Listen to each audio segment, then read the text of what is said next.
Ambitious plans to get tens of thousands of the unemployed back to work is failing. A Channel 4 News investigation into one of the biggest agencies involved in the work programme, A4E, shows only 3 in 100 people on its books are getting a job lasting more than 13 weeks. That's way below the target the government set the company if it wanted to keep the contract. Our social affairs editor, Jackie Long, has this exclusive report. Their pledge to improve people's lives by getting them back to work. People must have these skills to be job ready. Tick the ones that you feel you're okay with. But tonight we reveal figures which show A4E are improving the lives of very few. We've obtained the first real data on the work programme, a programme billed by the government as a revolution in welfare to work. It simply has to succeed. But we have performance figures from A4E, the second biggest contractor on the programme, and the early results are far from good.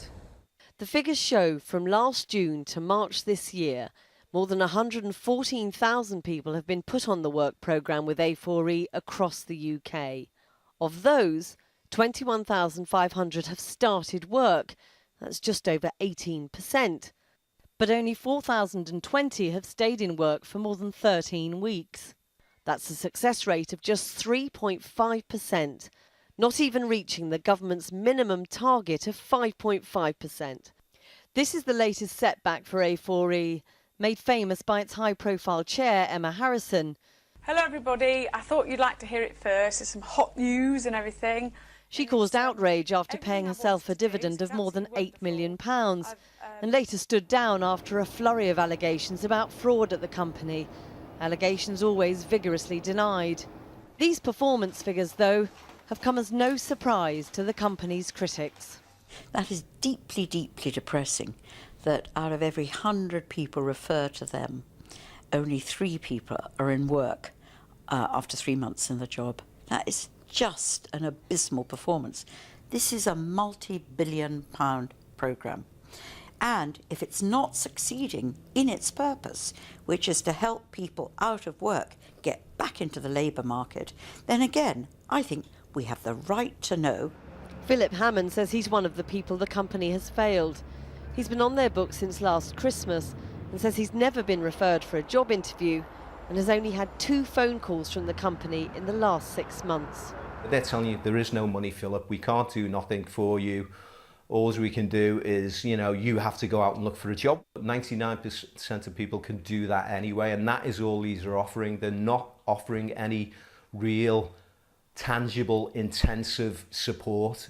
That's why it is a bit of a, it's a scam, basically. Across the country, A4E's figures fall short. One of the worst areas is Newham in East London. A4E have almost 3,000 people signed up, but just 92 have been in work for over 3 months. Contrast that with the local authority-run job scheme. Newham Council told us they'd found work for 5,000 people in the last year. There are more than 17,000 people on the work programme with A4E here in East London alone. But even here with the Olympics, perhaps Britain's biggest job creation scheme, A4E are still only getting around 3% of people into jobs lasting more than 13 weeks. These figures raise serious questions about A4E's performance, but also about whether the work programme itself is actually working. We took our figures to economist Ian Mulhern at the Social Market Foundation think tank. He agreed to analyse them without knowing the name of the specific provider. They're getting 3.5%, and that's very, very poor indeed. Most obviously, it's a reflection of over-ambitious projections from the DWP about what was possible with these programmes. For example, they have said that providers would have done substantially better than this if they'd done nothing at all. So they'll have to accept that it is not working? I think the government will have to accept that it's not working. I think there's no real way that they can change the figures that will be in front of them.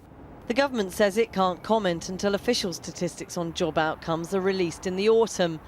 But with one of the biggest contractors providing such poor figures almost a year in, meeting even the most basic work programme targets look a mammoth task right now. Well, I'm joined now by our social affairs editor, Jackie Long.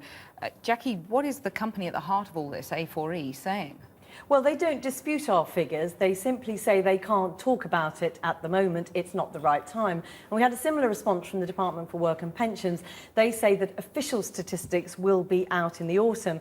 The department did go slightly further, and they said that to draw any conclusions on the figures we have would be, in their words, ludicrous because of the time frame. Now, the slight problem I have with that is our figures cover the first 10 months of the work programme. The government has set minimum standards, minimum targets for the first 12 months. Now, A4E, even with 2 months to go, are falling well short of those minimum targets, and I think that is a problem. So what is the government going to do now about the work programme, do you think? Well, the government has said that for any company which is failing to meet minimum standards, they could go in and take the contracts away. Do I think they'll go in and take A4E's contract away? I think that's unlikely, but what I do think we might see is a shift in the way the work programme itself is structured, perhaps a bigger payment up front, more financial support earlier in the process, because don't forget, some of the smaller charities which had been working with the work programme had to abandon because they said they simply couldn't make it work financially. Absolutely critical will be the figures from the other providers whenever they do come out, because I think if they are struggling the way A4E appears to be struggling, then the work programme will be in some difficulty. Jackie, thanks very much.